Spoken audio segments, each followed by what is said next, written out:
Terima kasih Bapa, kami mengucap syukur buat pagi ini. Tuhan bangunkan kami dengan tubuh yang sehat, tidak kurang suatu apapun untuk kami boleh mengerti kebenaran-Mu dan lebih lagi belajar akan firman Tuhan. Urapi setiap kami, urapi hamba-Mu yang tidak ada apa-apanya. Sebelum kami memulai hari ini, kami mau melandasinya dengan firman Tuhan. Di dalam nama Yesus, tuntun kami Bapa, perlengkapi kami. Kami mengucap syukur, kami sambut firman Tuhan. Haleluya. Amin, amin, amin. Ya, biarlah kita mau terus setia mencari Tuhan, mencari firman-Nya, mencari kehendak-Nya buat kita, ya, tanpa mengenal lelah, ya. Mari kita buka bersama Pengkhotbah pasal yang ketiga. Saya akan bacakan ayat yang ke-11. Pengkhotbah pasal yang ketiga ayat yang ke-11, ya. Ia membuat segala sesuatu indah pada waktunya, bahkan ia memberikan kekekalan dalam hati mereka. Tetapi manusia tidak dapat menyelami pekerjaan yang dilakukan Allah dari awal sampai akhir. Aku tahu bahwa untuk mereka tidak ada yang lebih baik daripada bersuka-suka dan menikmati kesenangan di dalam hidup mereka. Dan bahwa setiap orang dapat makan, minum, dan menikmati kesenangan dalam segala jerih payahnya, itu juga adalah pemberian Allah. Saudara yang terkasih, firman ini berkata bahwa Tuhan membuat segala sesuatu itu indah pada waktunya. Seringkali banyak orang mengutip ayat ini yang di bagian A, kita pakai buat status, kita pakai untuk menghibur diri sendiri, ya, bahwa Tuhan membuat segala sesuatu itu indah pada waktunya. Ya, mungkin karena kita punya pengharapan akan satu mimpi, atau kita punya harapan akan sesuatu yang akan terwujud ke depan, lalu kita mengimani ayat ini, kita tulis atau kita perkatakan, aku percaya Tuhan Engkau membuat segala sesuatu itu indah pada waktunya. Iya, memang benar. Tapi jangan lupa saudara, kita baca ayat ini secara utuh supaya kita tidak kehilangan makna. Baca Alkitab jangan setengah-setengah supaya kita tidak mudah dibodohi hari-hari ini. Baca Alkitab itu baca ya satu ayat ya, kalau bisa malah satu perikop supaya saudara mengerti. Lebih luas lagi perikop sebelumnya dan perikop sesudahnya. Ya, tapi saya mau ambil ayat yang ke-11 dulu. Saya katakan, Tuhan membuat segala sesuatu indah pada waktunya, bahkan ia memberikan kekekalan dalam hati mereka, tetapi manusia tidak dapat menyelami pekerjaan yang dilakukan Allah dari awal sampai akhir. Ya, seringkali ayat ini dipakai ketika kita menanti sesuatu. Ya, ada sebuah pengharapan bahwa Tuhan akan buat segala sesuatu indah pada waktunya. Apakah mudah untuk memahami ini? Banyak orang ketika terjadi ini kita lupa bahwa waktu Tuhan itulah yang terbaik. Dia membuat segala sesuatu itu indah pada waktunya. Nah, ketika kita masih punya mimpi untuk bisnis di satu kota, kita ngomong, aku percaya Engkau membuat sesuatu indah pada waktunya karena pasti akan berhasil.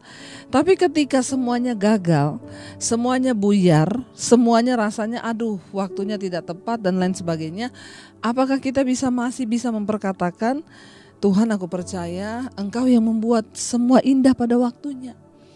Bahkan sesuatu yang merupakan atau dalam pandangan kita adalah sebuah kegagalan, seringkali kita tidak mengerti bahwa itu juga waktu Tuhan. Tuhan mencegah kita pada waktu itu untuk melangkah lebih jauh lagi.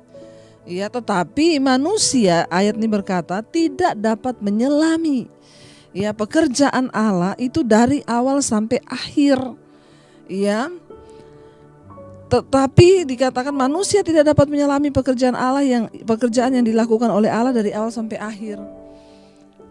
Nah, saudara, waktu itu kan ada awalnya, ada akhirnya. Seringkali manusia itu hanya semangat di awal, ya, lalu di tengah jalan begitu menghadapi proses terhenti. Ya, kenapa Tuhan? Tadinya kita semangat berkata semua akan indah pada waktunya, ketika makin kesini lah kok kayaknya tidak ketemu ya. Kok rasanya semua gagal ya apa yang saya rencanakan, kenapa jadi begini ya. Nah, karena ketidakmengertian kita sehingga tidak sedikit orang yang akhirnya marah kepada Tuhan. Ya, tidak sedikit orang yang putus asa, tidak mau berharap lagi, bahkan banyak yang murtad meninggalkan Tuhan. Ingat saudara, ya, ayat ini memang berkata, ia membuat segala sesuatu itu indah pada waktunya. Tetapi manusia tidak dapat menyelami pekerjaan yang dilakukan Allah dari awal sampai akhir. Ya, kita mengharapkan yang baik, tetapi ingat Tuhan yang pegang kendali atas hidup kita, perencanaan kita, pekerjaan kita, bisnis kita, itu apapun dari awal sampai pada akhirnya. Ya, mari kita berusaha untuk bisa mengerti maksud Tuhan. Ya, karena kebanyakan manusia tidak dapat menyelami. Memang kita nggak tahu. Ya, kenapa bisa jadi begini ya Tuhan? Kenapa ya? Bahkan saya juga sering kali menghadapi ketika sesuatu rasanya gagal, ya kok jadi gini, bahkan bertanya, kok kenapa Tuhan izinkan begini? Ada orang-orang atau kita mungkin ditipu oleh seseorang, ya. Atau uang kita dibawa lari orang, kita masih bertanya, kenapa ya Tuhan izinkan ya? Kenapa ya? Tapi awalnya kan kita berharap di situ kita untung, kita mujur. Nah, tapi ketika di tengah jalan terjadi kerugian, maka manusia bertanya, kenapa ya Tuhan Engkau izinkan ini ya? Kenapa begitu? Kenapa begini? Ingat, ya firman Tuhan berkata ada waktu untuk untung, ada waktu untuk membiarkan rugi. Ada waktu untuk bersuka cita, ada waktu untuk berduka cita. Ada waktu kita senang, ada waktu kita sedih. Ya inilah waktu Tuhan. Apakah ketika kita diizinkan bersedih itu bukan waktu Tuhan? Itu waktu Tuhan. Ya, ada orang-orang yang berkata, ya saya menerima nih teleponnya, Bu, saya merasa menyesal, Bu. Saya merasa suami saya meninggal tuh gara-gara saya. Kenapa, Ibu? Saya telat bawa dia ke rumah sakit, Bu. Ya, ini kan waktu kan. Coba saya tepat waktu bawa dia ke rumah sakit. Mungkin dia tidak akan mati, Bu. Saya merasa berdosa, Bu. Ya, besoknya ada ibu-ibu lagi yang telepon saya, Bu Debbie, saya merasa saya yang membunuh suami saya. Kenapa, Bu? Gara-gara saya bawa dia ke rumah sakit, dia mati, Bu. Seandainya waktu itu saya tidak bawa dia ke rumah sakit, mungkin dia masih hidup kalau saya rawat dia. Saudara, ya, ada orang-orang yang menyesali waktu. Kenapa waktu itu aku bawa dia ke rumah sakit? Yang satu, kenapa waktu itu aku tidak bawa dia ke rumah sakit? Dengan kata lain kita lihat kan, yang di rumah mati, yang di rumah sakit juga mati. Artinya apa ya? Kita gak bisa pegang kendali atas apapun, bahkan atas waktu hidup. Tuhanlah yang berdaulat. Ya, manusia tidak punya kendali. Bagian kita adalah mencoba mengerti apa yang Tuhan izinkan di setiap waktu-waktu hidup. Ya, waktu hidup itu ya, waktu Tuhan itu ada waktu untung, ada waktu rugi. Jangan pikir waktu kita rugi itu bukan waktu Tuhan. Seringkali itu waktu Tuhan. Kenapa kita diizinkan rugi? Makanya saudara tuh jangan dengar firman yang enak-enak terus. Wah, jadi anak Tuhan pasti untung terus. Tidak, ada saatnya Tuhan izinkan kamu rugi. Itu waktu Tuhan untuk kamu rugi. Supaya kamu belajar untuk mencari Tuhan. Ya, supaya engkau belajar untuk mengenal Dia. Supaya engkau belajar tentang perkara-perkara tentang Dia. Ada waktu-waktu Tuhan buat, dan kita bisa buat apa? Kita gak bisa buat apa-apa. Alkitab bilang manusia tidak bisa menyelami apa yang dilakukan oleh Tuhan dari awal sampai akhir. Bagian kita menerima setiap keadaan, mengucap syukur, berjaga-jaga di dalamnya supaya kita kedapatan tidak bercacat celah. Bagian kita ini berjaga-jaga. Apakah waktu mati itu sial? Waktu mati kita pun itu untung, kata Alkitab. Mati itu pun anugerah. Karena banyak orang udah pengen mati sekarang waktunya tapi belum dikasih mati. Inilah kehidupan, mari kita mencoba mengerti kebenaran yang benar. Ya, Tuhan membuat segala sesuatu indah pada waktunya. Ya, suamimu meninggal bulan yang lalu, itulah waktu Tuhan yang terindah bagi suamimu. Kita harus percaya dengan iman, yang penting kita terus hidup dalam kekudusan. Ya. Ayat 12 berkata, aku tahu bahwa untuk mereka tidak ada yang lebih baik daripada bersuka dan menikmati kesenangan dalam hidup mereka. Lalu karena kita gak tahu segala sesuatu yang akan terjadi, harus ngapain kita? Nikmati hidupmu hari ini.